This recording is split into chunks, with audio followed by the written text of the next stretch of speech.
please click the subscribe button and the notification icon. It will help us a lot. Hi, this is Rodrigo from Level Up, and today I have an amazing guest here.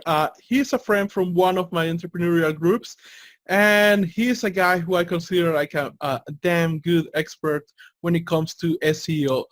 He's the author of a book called SEO for Marketing Directors, and he's also the founder of Finetune Digital.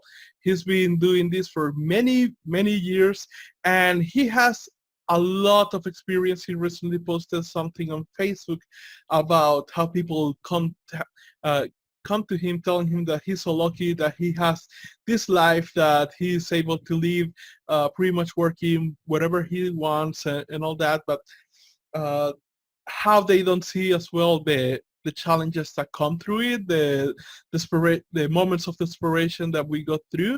And I thought that he was spot on when it comes to that. So I think he will be bringing a lot of amazing knowledge to this conversation. So without any further ado, welcome, Charles. Hey, Rodrigo, how's it going? Pretty good. So for those who do not know about you, can you tell us a little bit about your history? How did you get started? Pretty much everything. How did you decide to do the SEO company, and how did you decide to write the book and all that? Yeah, for sure. So I guess going all the way back to probably 2014, I was working for a construction apprenticeship company, and I was basically overseeing their digital marketing department. And we sort of had a limited budget, and I had to basically decide where we're going to be spending this type of money in terms of, is it social media? Is it SEO?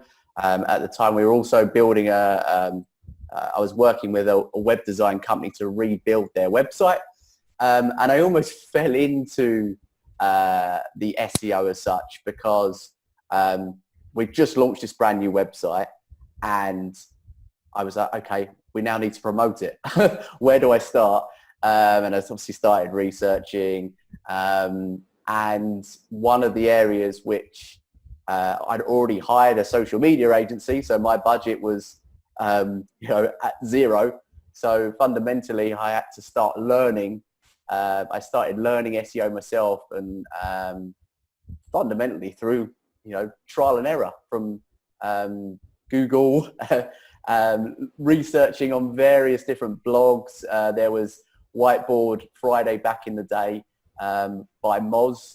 Ran Fishkin used to do these videos when he was associated with Moz, SEO Moz, and I used to just consume these, and then just started applying that to the company that I was working for, and from that we actually got a record amount of apprenticeship applications from the website, from the SEO traffic that we were getting. So I thought I was definitely onto something, and from that I sort of decided, well, it'd always been my aspiration to work for myself. I did a few little ventures when I was younger, and I was a lot younger and naive, and had some success, but I eventually ended up going back to my day job. But I thought this time around I saw a bit of an opportunity, because there was a lot of companies that just were not utilizing SEO. They didn't understand it, for one. They'd either been ripped off by other SEO agencies, over promising and under delivering. And I thought that I could bring a level of, I didn't come from a technical background, so I thought I could bring a level of understanding and break things down into layman's terms, so that companies could actually understand and get a better handle on their website traffic. So March 2015, I quit my day job. I remember going in and just handing in my resignation, and the next Monday, that was it. I was self-employed, and then spent, I guess, the best part of eight to 9 months as a contractor under my own name, so working as a freelancer. And then beginning of 2016, that's when I officially started working and presenting myself under the name Finetune Digital as an agency, and started looking at potentially scaling that up, because as a lot of people know, you can almost end up giving yourself a job. I was finding that I was working long hours as a freelancer, and all the things that I wished I had, that freedom, and was completely, I felt more trapped than I did in my 9-to-5 job. So I knew that there needed to be a different way of approaching it, and actually the mastermind course that myself and you are both part of was the sort of catalyst for me to start building and having staff that could help me grow the agency. So yeah, that was sort of where I started out, and then from that we've obviously grown it, and I've set it up now that it's allowed me the opportunity to effectively work remotely from wherever, really, as long as I've got a laptop and an internet connection. I'm good to go, and my team is completely remote based. We utilize various different tools to make sure that our communication's strong. And yeah, I mean, currently sort of I'm in Cyprus, a little Greek island called Cyprus, for those of you that may or may not know, and just doing some work out here at the moment. Nice. And well, recently you posted, you made an article about the benefits, the pros and cons of running a digital agency. You interview a lot of our friends in order to put that post, including myself. And yeah, I definitely think that there are this is not something that is for everybody, because I know a lot of people who, for example, thought that it would be amazing, and when they started working under this format, let's call it that way, they found out that they didn't have a structure, and it was really hard for them to focus, and many of them end up going into to co-working spaces and things like that, and creating kind of the office structure. On my other hand, I tried the co-working space thing, and so it was more problems than, at least for me, than I wanted. So it didn't work for me, and I think that this thing where we can work with a laptop everywhere we want is something that really fits to myself as well. And luckily, I do have kind of the focus and the structure to be able to make it work, and to set up the conditions to make it work. But yeah, I've seen a lot of people who have tried it and it didn't work for them. So through this article, I would like to ask you what were the most common things that you perceive into doing this research.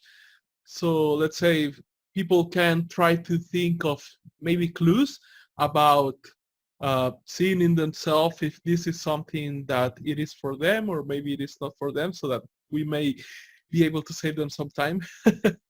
Yeah, I think it very much depends on your personality, and in terms of whether, if you are going to build a company remotely, whether you're going to work from home or work from a coffee shop, or whether you're actually going to work at more of a co-work space, and more of a sort of traditional office-based type setup. I must admit, I found myself swaying more towards co-working, probably longer term, because I think one thing I found is you almost crave the bit more human interaction. That's the thing that you almost end up missing when you're working from home, or just a local coffee shop as such. It's often why I go out to a coffee shop, just to get some because I need to be around people. Whereas if you're stuck in the house all day, it sometimes works for some people, and I know for others they'd go stir crazy. They need to have some collaboration and communication rather than just over, say, a Zoom call or a Skype call. So I think knowing yourself is a big one. Knowing the type of person you are. Even if you're introverted, I would almost be careful that you don't spend all the time at home, because you can become even more insular. And on the opposite side of things, if you're more extroverted, you're going to go mad if you're at home all the time. You probably need some more human interaction. But if you are going to work at home, I'd also suggest that you just make sure that you're doing things socially outside of work on a regular basis, and you're setting up your social interactions, because when you're working in an office with other people for a company, the social aspect comes easy. People go, oh, do you want to go to the after work? Do you want to go to the pub? Or do you want to do this? Do you want to do that? And it's all very easily organized. Whereas if you're working for yourself, you may not get that. So I think it's important to, like you said, just to know yourself, have the setup correctly, and make sure that you don't work. If you are working from home, you take breaks, and you almost have somewhat set working hours. It doesn't have to be completely rigid, but biggest mistake I made at the start was, and sometimes you have to do it, but I was working very long hours, and actually I wasn't any more productive than, say I am now. If anything, I'm more productive now and I do less hours. So it's just having that structure in place and being self-aware enough to know yourself. Yeah, that thing that you just mentioned there is like really, really important, and it's really counterproductive, I think, or I don't think it, for somebody who haven't experienced this effect, it would be hard to believe. But I did have my time as well as you did of working long hours, and especially I was going into my phase of Gary Vaynerchuk, of watching videos of him every day. So that didn't help at all. and the thing is that, as you mentioned, that there was a point where I didn't felt I was being more productive, where I was doing or achieving more. It felt nice, but there was not much difference if you were to put it into numbers and seeing the goals that you're doing. And when I understood about how to think about systems and how to automate stuff and how to use or even find out better software that helps you to kind of fix all these things and save you time, and even there are some processes that maybe just take you 5 minutes, and then automating it will take you, let's say, the initial 40 minutes into setting up everything, and people can go like, well, but this is just like a 5-minute task, so what are you wasting 45 minutes into automating this 5-minute task? And it's because at the end, if you have to do that task over and over and over and over and over in a week, then by the time that you are realizing that you have pretty much you have spent maybe 2-3 hours into doing this task, and now that it's automated, like, it's gone. 2-3 hours are free. And when you start applying to everything, all these systems in placing them and putting them to place, I was able to reach to a point where and this is the weird part, it was emotionally hard for me, because I was already addicted to the drug of the working hard ethos and working long hours and pretty much using my every day. And I was doing more in just 2 hours a day or 4 hours a day at most, and at the beginning, and then at some point I was able to do so much that I was only being able to work 2 hours a day, and that's it, because everything was done, and it felt weird inside, like, because I was so addicted to doing so much. But at the same time, I was able to see, well, there is nothing more to do. Like, uh, everything is done. I did Yeah, everything, and I can certainly relate to that. I mean, I must admit, I went through exactly the same phase, and watching all the Gary Vaynerchuk stuff where you're like hustle, where he was in that type of mode. And actually, when I transitioned and started, tracking my time as such, and then effectively working lesser hours, I did get that anxiety. I got that sort of, I should be working. And because I'd spent so much of my time working, I'd almost neglected other aspects of my life. So I think a lot of people have to go through that on some level. It's just making sure that you catch yourself. And I always say the sooner that you can get systems and be able to pay for people to do certain things, whether it's taking on full-time staff members or whether it's taking on outsourcers, freelancers and contractors, the better, in my opinion, because a lot of business owners are guilty, and I was, of being stuck doing everything, stuck in the weeds, as one of my mentors says. So I think it's important to make sure that you're just aware of that, because you can end up not being very productive and working a lot of hours. yeah, and this is like one of the tasks that took a lot of time for me back in the day was lead generation. And once I started and something that happens as well that we have to consider is the advance of technology as well, that there are tools that help me save a lot of time right now that didn't exist a year ago or 2 years ago.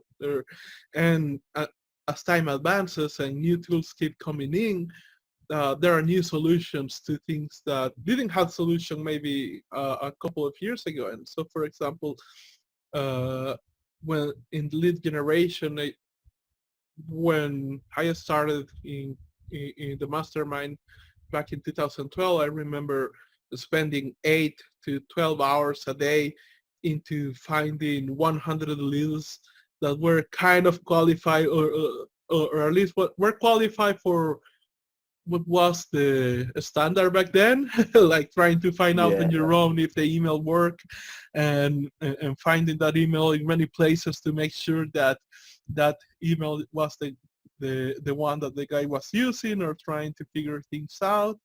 And yeah, it took a lot of time to just put 100 leads in. And now, like, thanks to LinkedIn Sales Navigator and Snowvio and tools like that, like, we are able to put out like 1,500 leads in 2 hours. and the qualified leads are like the level of qualification of the lead, like even the email verification is way better than when it was back in 2012. So and even podcasts, like, for example, we didn't have this platform called Anchor back in the day, a couple of years ago, let's say. And now, and before, people, if wanted to do a podcast, they had to pay for hosting. And now we have this platform called Anchor that pretty much is like YouTube for podcasting, and that takes away the price of entry, right? Because now you can just set up your account and pretty much start doing things. And these things are great because not only help you save time, but they also help you save money. and and pretty much you have to be like putting attention every day to what's coming up, because you don't know what is the new thing that is going to come up that is going to help you save hours. And the thing is that we are now, I think, at the point where we already can save a lot of hours, and, well, reach this point that you and me are in, that we can work like for 2 hours, and we have done more in those 2 hours than most people do in 1 week. And it is really crazy when you think it that way. yeah, for sure. I mean, there's zero barrier to entry now, almost, in terms of starting a business. The only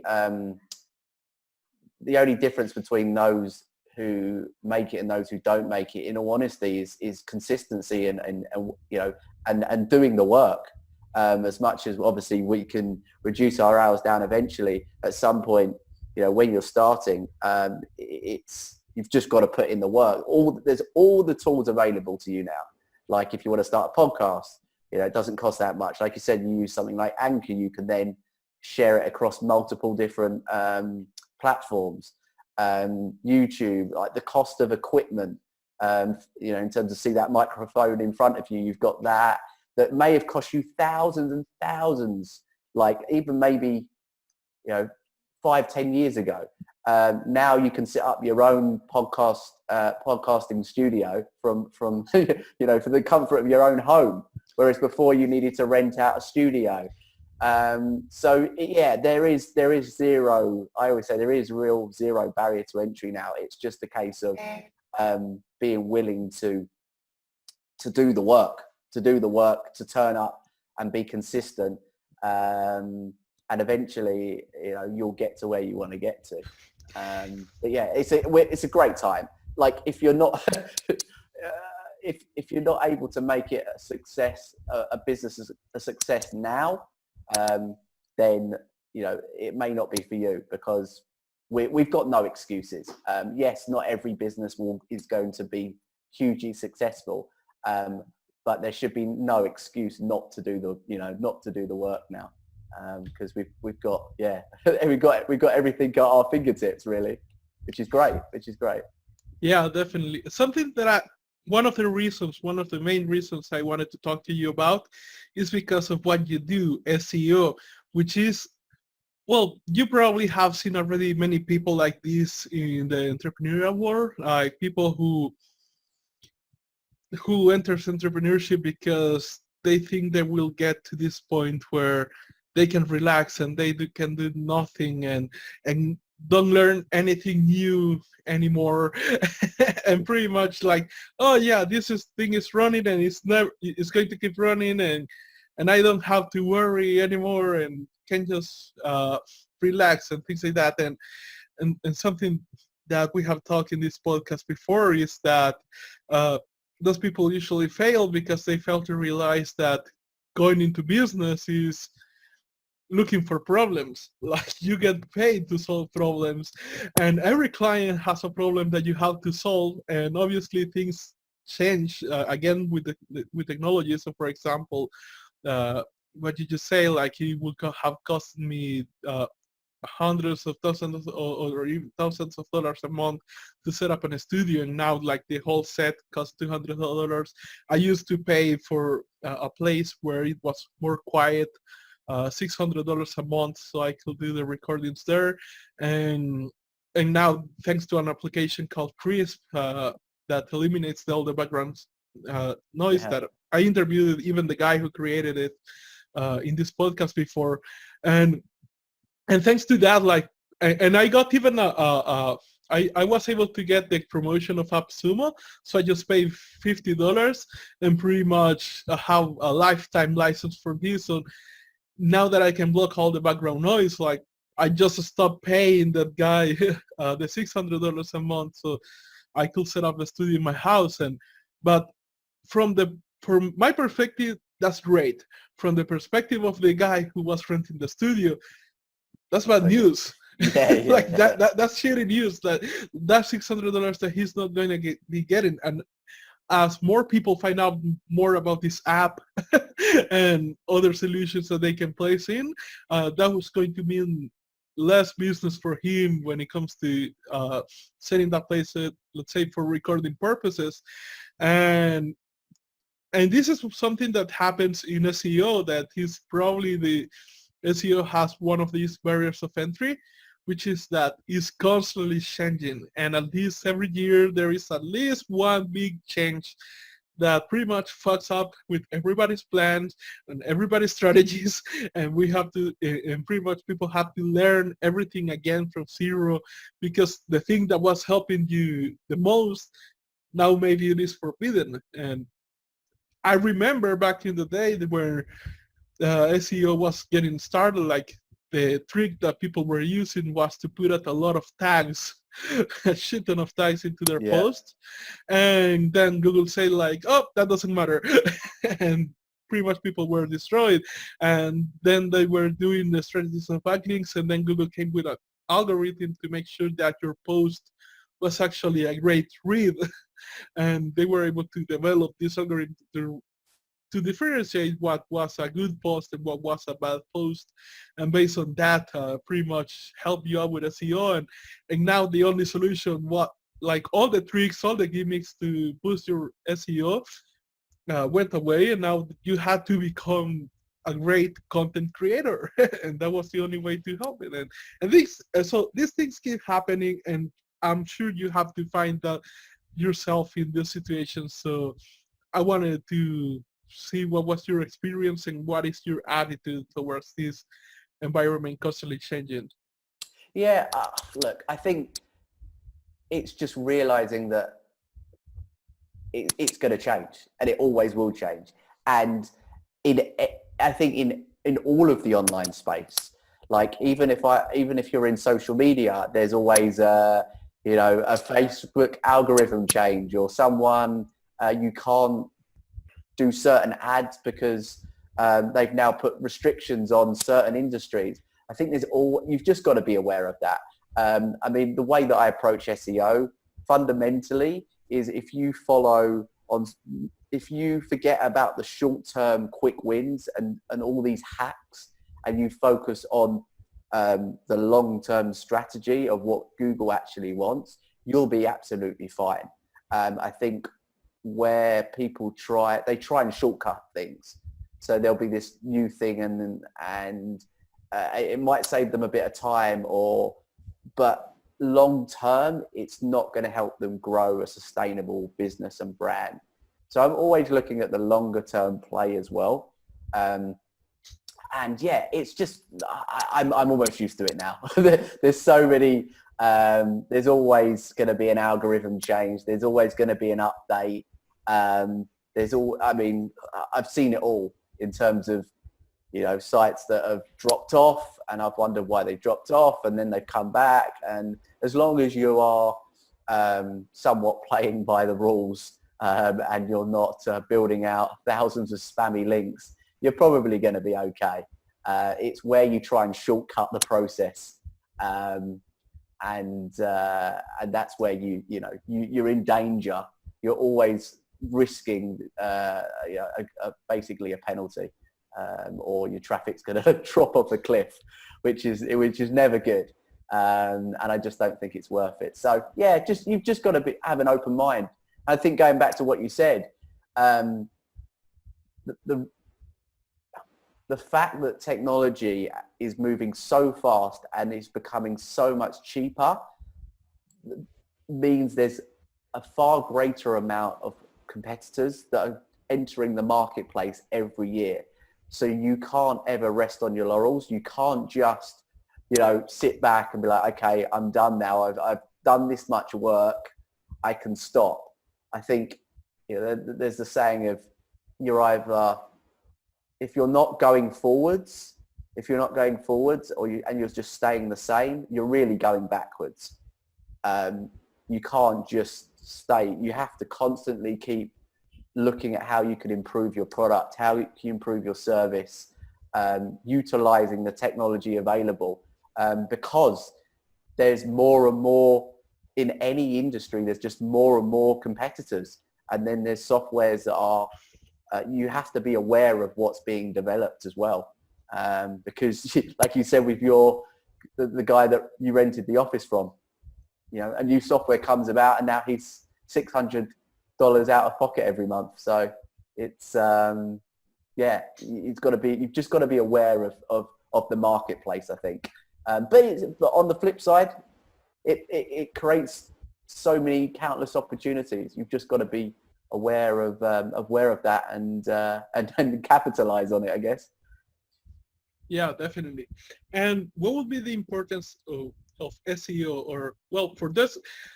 By the way, for those who do not know what SEO is search engine optimization, and there are things that you can do to your website to pretty much put yourself higher in ranking. So we should have started with that.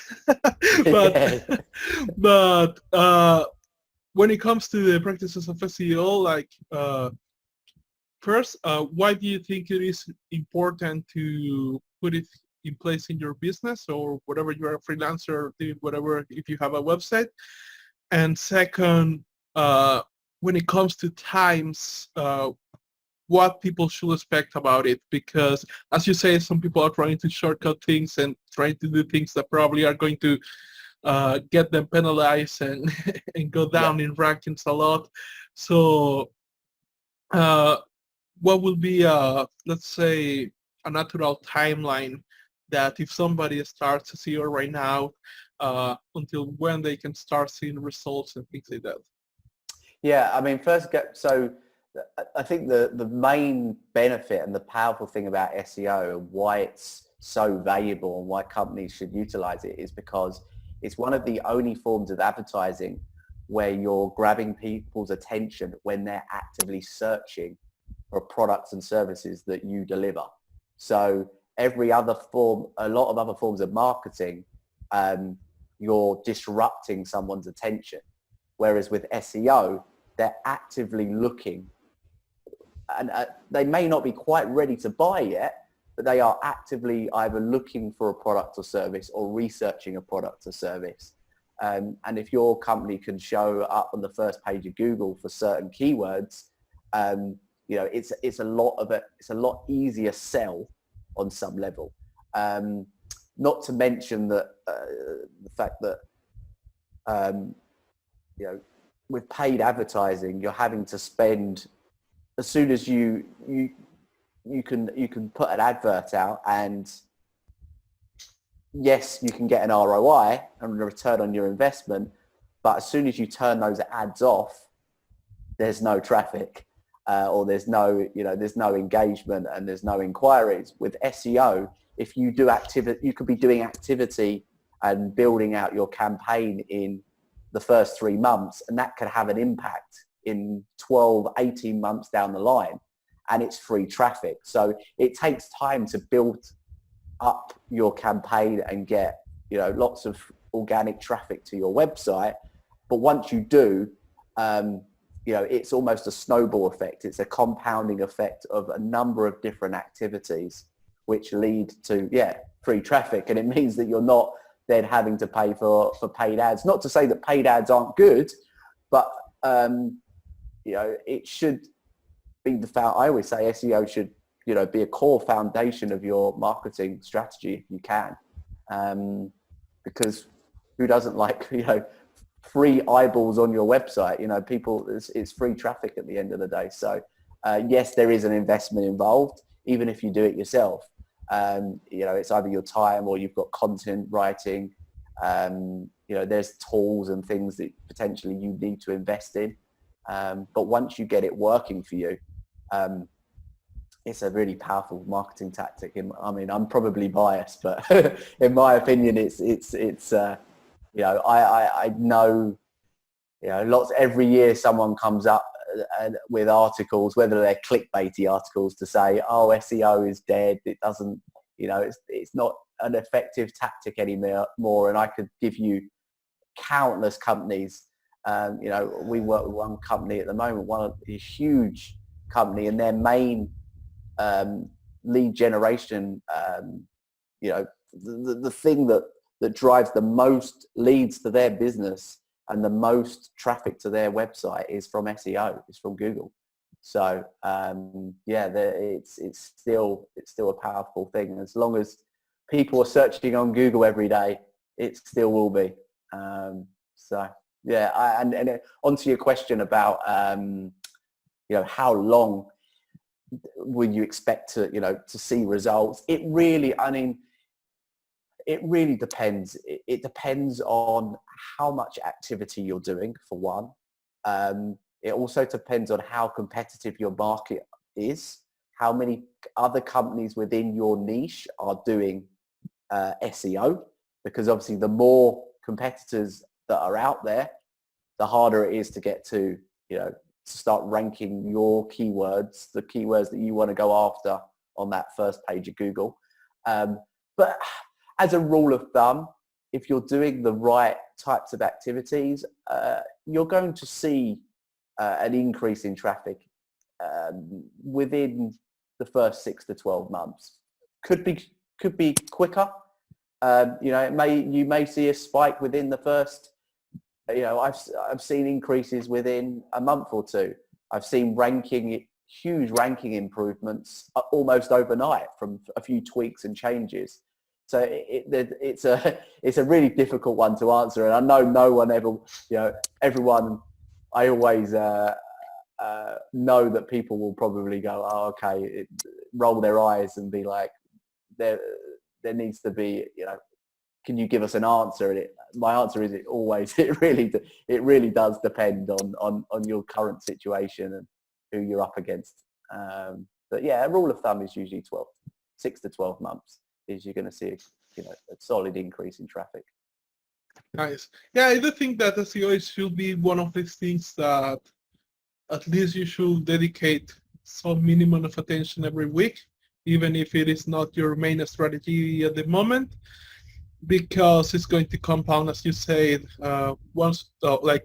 if you're really into a business that works and you're really serious about it, like 2-3 years will pass, and anyway, so when they pass is that there's going to be a point where you're going to start getting clients for free, let's say, out of the search on Google, just because you have been putting this minimum amount of time every week. And at least, like, I'm not SEO experts, but I do have my solid base on what I need to do, on things that I need to do. So that is something that I apply to all my websites. And for example, with our business, with Frame Freak Studio, one thing that we started was doing like this kind of format of interviews with great people in the industry. And when I started Frame Freak Studio, there was so much to be done that I knew that I wasn't going to have time to be writing blogs. But the interview strategy was a really great one for me, because from one point it helped us network with great people in the industry. It helped us ask them all these questions that we had, like how things work over there, and that became kind of our university where we learned all the things that we didn't knew about it. And thanks to that, we were able to post these interviews in YouTube, into the website, and creating like a blog post format for each one of them. And even then, I set up a system. Not many people know about this. You probably do, but is the IFTTT SEO tire network system, which is pretty much a huge automated system that every time that you put something, like, it distributes it to a lot of network immediately. So I installed that in our website and started doing that and that and that and that over and over again. Now we have 81 interviews over there helping us with our SEO, and I post in every platform available. And once we as podcasts started getting bigger, like, we just converted all the audios and all the interviews into audios and created a podcast as well through all the platforms. And then we started seeing like a huge spike in SEO. And lately this year, I want to go a little bit harder on SEO. So I started like doing a lot of quick improvisations through all the videos, through all the content that we had. And as you said, like, in just 1 week, we were able to double our traffic, just because we did a couple of, it was tedious to go through all those videos, I'm not going to lie, but I spent a whole weekend from Friday to Sunday doing all that.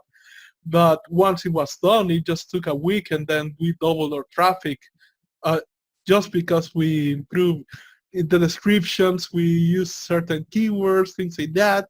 Just that, like, and then it was just copy paste through all the content, and there it goes. Like, our traffic went double, and and now we were like, wow, like I didn't expect it that this really fast. But as you say, we already had like a solid foundation on what to work with. Like we have very huge people uh, uh, working in animation, doing interviews with us, and that help us out for our rankings. Because we have their descriptions over there, and then I have clients who come out of Google who sell when asked, because in my lead generation form I have a question like, how did you find us? And they put Google, and they say that they just ask best 2D animation company, or best 2D animation studio, something like that, and we come up, and we are nowhere near the best animation studio, just to make it clear, but because we have the best people there interview and writing content about them for 3 years, like we are ranking for that, and I didn't expect that. I Yeah. expected some of that, but I didn't expect it at that level. No, I mean, like I said, if you're, it doesn't take, you can do a few things that can make a big difference. And I think the great thing, obviously, about what you're doing with the, with the podcast as well is you've got audio, you've got video. People that come on your show are probably likely to share that potentially on their social profile. So you're getting a social mention. That builds your brand, and Google likes brand as well. So you're going to get more branded queries. And then that's going to have a knock-on effect and improve your other keywords that you're trying to rank for. So overall, it's a great thing. And Google's main aim is always to provide the end user with the best experience. So often the best things, like the best blogs, have different multimedia. They have a video on the blog. They have images. And the longer that you can keep people on that page, it's a clear indication to Google that this page is of value. Therefore, we're going to rank it higher up on Google. So, yeah, I think you're certainly on the right tracks with the podcast.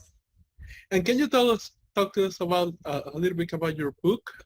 Pretty much what was that made you decided to write one book, and a bit about your experience in writing them, because I think me included, there is a lot of people who kind of have the idea of writing a book about the topic that they had, but then they start thinking like, man, that is going to take a lot of time, a lot of work, all these kind of things. So yeah, can you talk us a little bit more about it? Yeah, sure. I mean, I really wanted to just create a short booklet almost that was easy to consume within, almost over a weekend, targeted at really sort of SEO, marketing managers and directors. So not necessarily from an SEO background, but maybe have some idea. And they're either looking to build their in-house SEO team, or they're either looking to hire an SEO agency. So the basis around the book really was just to educate them on and break things down so it was simple to understand in terms of a clear SEO strategy. Now that we're in 2020 and moving forward, and then what is the best option for them, and weighing up the options, the pros and cons of either hiring an in-house team or hiring an SEO agency. And also just making them aware of the industry, because unfortunately there is a lot of shady companies out there, shady SEO companies that will charge very little money and not do very much at all.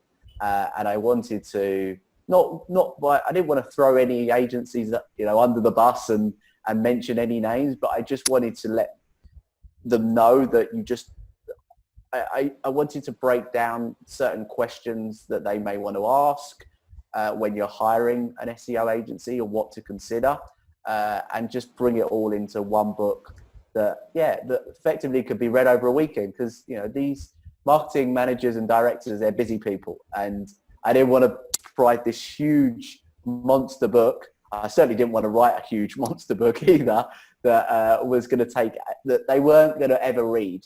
And the feedback has been great in terms of most people said, really enjoyed the book, and I read it over the weekend, which for me is perfect because, if people can read it and then start actually taking action and executing on it, then, I feel that my job's been done there, and I'm happy that they've been able to do that. The book stuff, it's really, I worked in terms of the process, I tried to just dedicate a certain amount of time sort of each day to just trying to write something. And then really I worked with someone that was able to help me structure it correctly, and improve the writing really. Because I'm not necessarily the best writer, and I wanted to make sure that it was articulated in the right way, and I didn't look like I was just throwing loads of words on a page and none of it made sense. So I think it was a sort of, I didn't go with the intention of writing a book. I almost just thought I wanted to try it and see what happens. There was no real mega strategy behind it, apart from, it's arguably a good lead magnet for potentially bringing on new clients. I've had inquiries from people that have read the book, and they've potentially wanted to hire us as an agency. So I certainly found it good from a brand building perspective. And I think as long as you provide real value within the book, then I'd highly suggest looking at seeing if you can put together a book within your subject or within your niche. It's something that can last. My aim really with the SEO book is to update it every year, because SEO changes. But if you're running a business that is more evergreen, then you've got the option there of having that book for years to come. And not to mention, it's not going to make you a fortune, but equally it's once it's done, it's done, and it can be put on Amazon, and you can make a few extra dollars per month, and a little bit of extra side income from doing that. So it's definitely, I'm thankful that I did it. I think it was a useful thing. Am I going to be writing a whole series of books? Probably not, but you never know. It does take time. You have to really, you have to be able to allocate some time out to getting it, and it will deter, it will push you away from what you're currently doing. So you just need to be aware of that and make sure that you're able to allocate the right time and energy. You're not just writing a book for the sake of writing a book. I think a lot of people now just, everyone's writing a book, and everyone's, and really, there's only a handful of books that really stand the test of time, I think. I'm not saying what I've written is, the best ever SEO book. But I think make sure that you're providing real value to the user. You're not just writing a book for the sake of writing a book. That is something that is really good to know as well. And on the other end, let's say this will be for the people who maybe do not understand technical things, because I had experience before of, just to give you a little bit of context, something that I found out is that there are things that are, let's say, known for people in English-speaking countries, like common knowledge, for example, the existence of copywriting and what it is, and SEO as well, I think is one of these. But when it comes to other cultures, and specifically Latin America, I've seen that they are still years away from finding out certain things that are very common. Like I even started a podcast in Spanish so I can bring this knowledge into that language.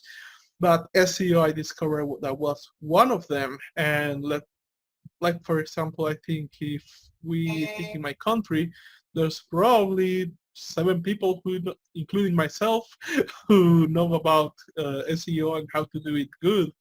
And and this is where I think SEO becomes a huge advantage, because if nobody knows that it exists, and and pretty much you're the only one who are doing it, you can dominate the market really easy. And even if you do it, even if you don't do it like perfectly, even if you just do it kind of decent or kind of good, you, you're still ways above than the people who are not doing it at all.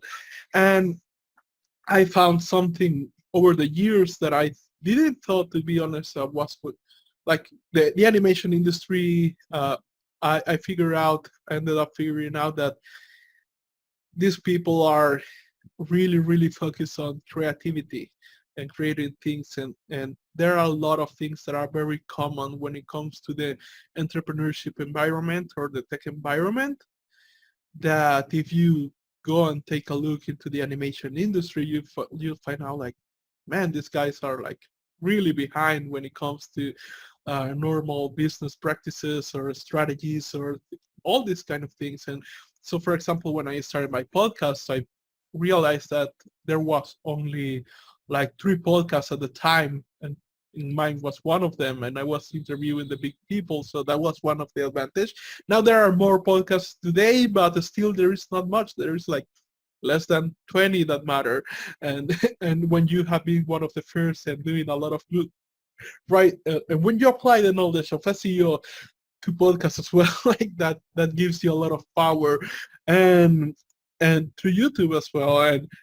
And one of the things I just realized a couple of months ago, and I kind of surprised me that it took me that long to realize, was that almost nobody in the animation industry are doing SEO correctly, like, or doing SEO at all.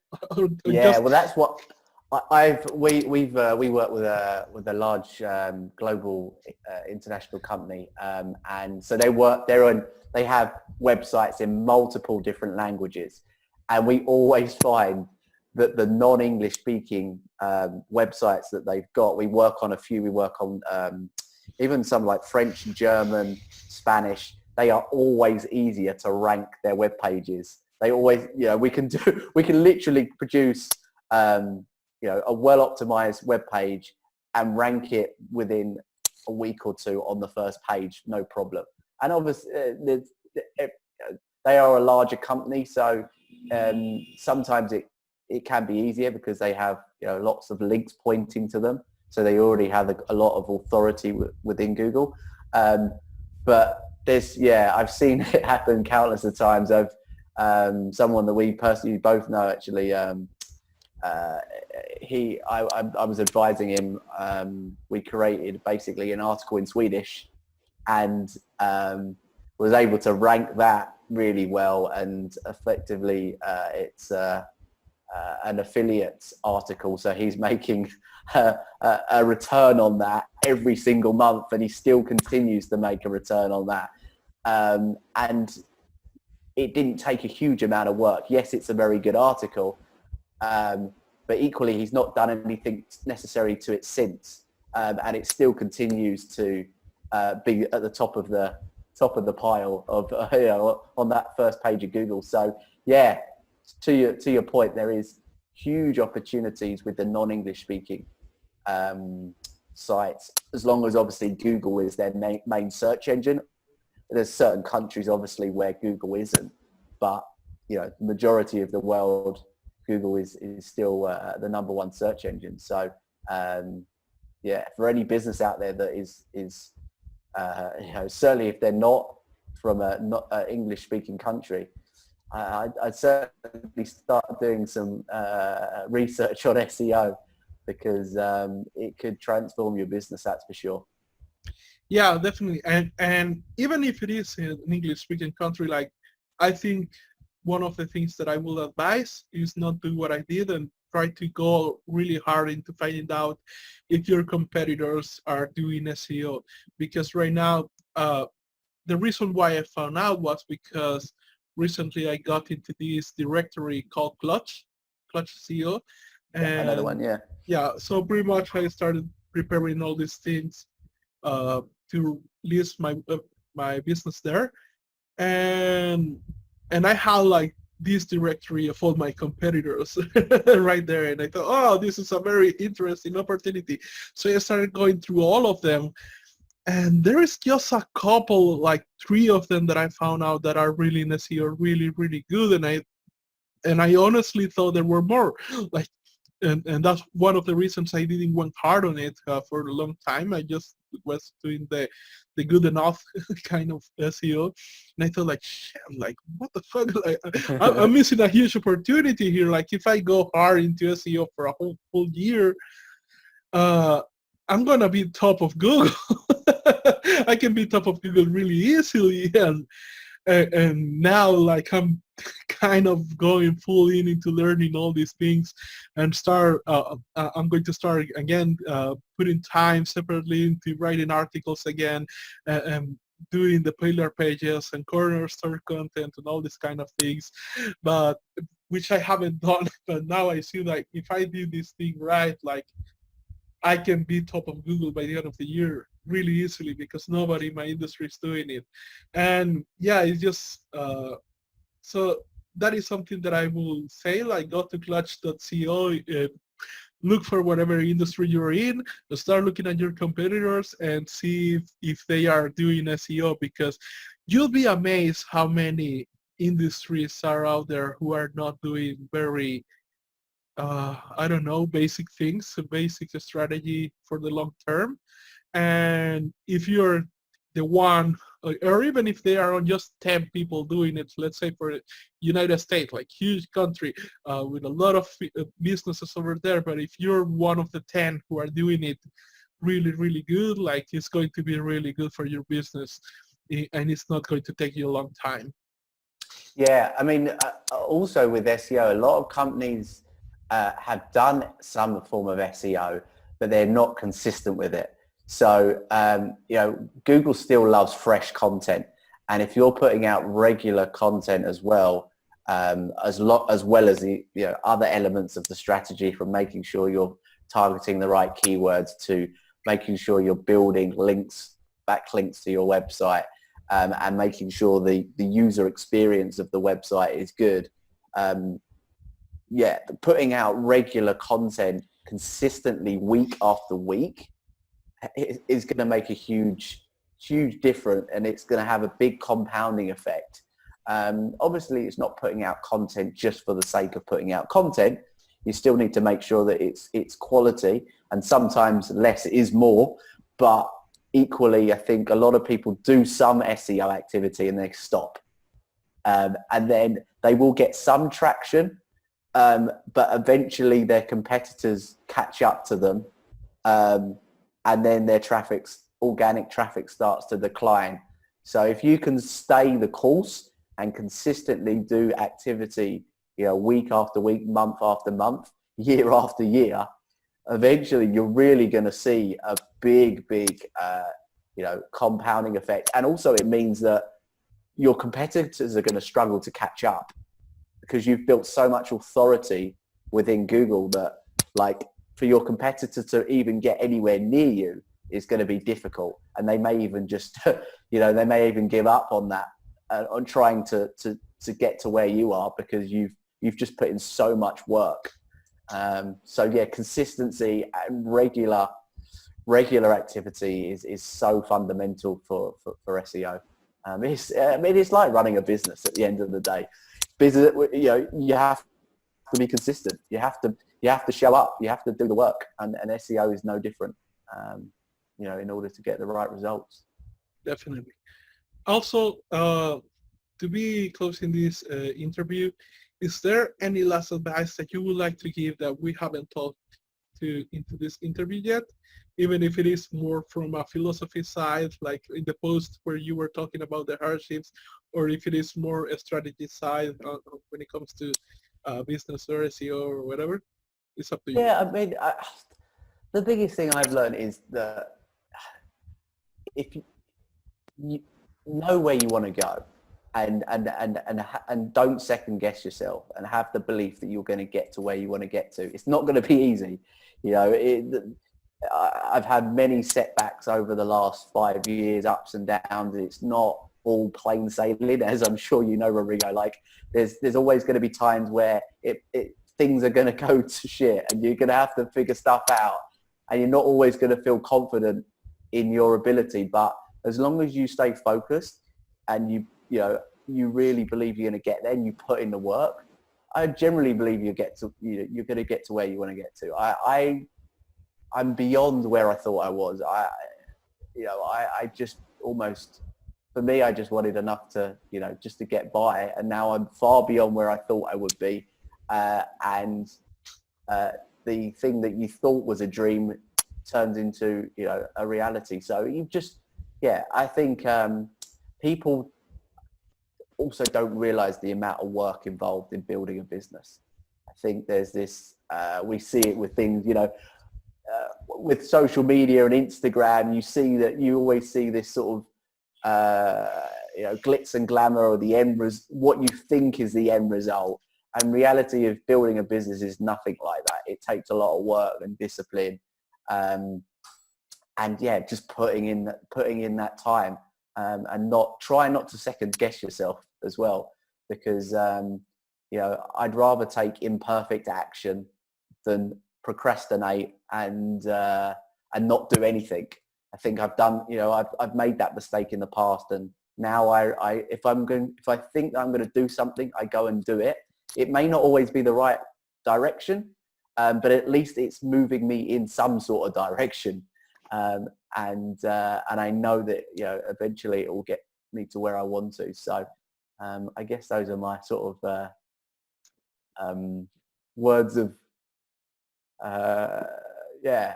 final thoughts, and for anyone that maybe is building a business, or maybe thinking about starting one, or maybe he's even further along the journey. I don't know, but that's what I found anyway. Is keep at it. Awesome. And if people want to find you, where would be the best place to do so? You can connect with me I'm on Facebook. My username's Charles L. Travers. I've got a Facebook group, the SEO Fast Lane, and feel free to connect with me there. Those are probably the two best places to find me. I'm also on LinkedIn and Instagram as well, on the same handle. But I spend probably more of my time on Facebook. Awesome. I'm going to put all the links to your social media and to your business as well below the description of this video. So great stuff. Thanks a lot for giving us your time here and coming and talk about your knowledge and your experience. It is really appreciated, Shelly. Cheers, Rodrigo. I appreciate the opportunity to come on here and have a good chat. Awesome. So if you have liked this interview, please click the like button below this video and click the subscribe button as well. Or if you're listening from the podcast, then just click on follow, subscribe to the podcast so you can be notified when there is a new one. Until next time.